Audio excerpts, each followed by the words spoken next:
विषय आहे सोलापूर शहराला होणारा पाणी पुरवठा जो दुहेरी पाईपलाईनच्या संदर्भामध्ये, कारण का सभागृह नसल्यामुळे आम्हाला काय परिस्थिती आहे आणि येणाऱ्या उदाहरणामध्ये काय परिस्थितीत पाणी असेल, दुहेरी पाईपलाईनचं काम कुठपर्यंत आलंय त्याची पूर्ण माहिती द्यावी। आणि त्याचबरोबर साहेब सोलापूरचं विमान व्यवस्था आपण चिमणी पाडली कारखान्याची, पण आज त्या विमान व्यवस्थेची काय स्थिती आहे ते पण आम्हाला आता लगेच दोन्हीचे उत्तर मिळालं।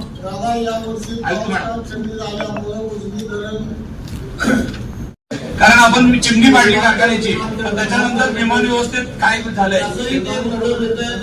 पॅटर्न जो होता तर तो 250 कोटी रुपये आपल्याला स्मार्ट सिटी देणार होती, 250 कोटी रुपये आपल्याला एनटीपीसी देणार होतं आणि उरलेलं जे गॅप फंडिंग आहे 382 कोटीच्या आसपासचं येतं, तर ते आपल्याला गव्हर्नमेंट ऑफ महाराष्ट्र देणार होतं। त्यापैकी स्मार्ट सिटीचा सर शेवटचा हप्ता जो आहे तुम्ही मागणी केलेली आहे केंद्र शासनाकडे, त्यांचे 49 कोटी आणि 49 कोटी महाराष्ट्र शासन आणि महापालिका असं मिळून त्याच्यामध्ये दिले जातील।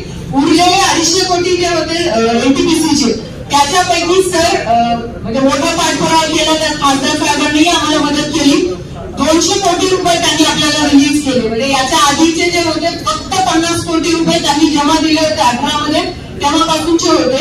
आम्हाला या एका 6 महिन्यांमध्ये 150 कोटी रुपये त्यांनी रिलीज केलेले आहेत। फक्त 50 कोटी राहिले, ते माझं मी युसी देणार, तर त्यांनी प्रॉमिस केलं आम्ही तुम्हाला रिलीज करू।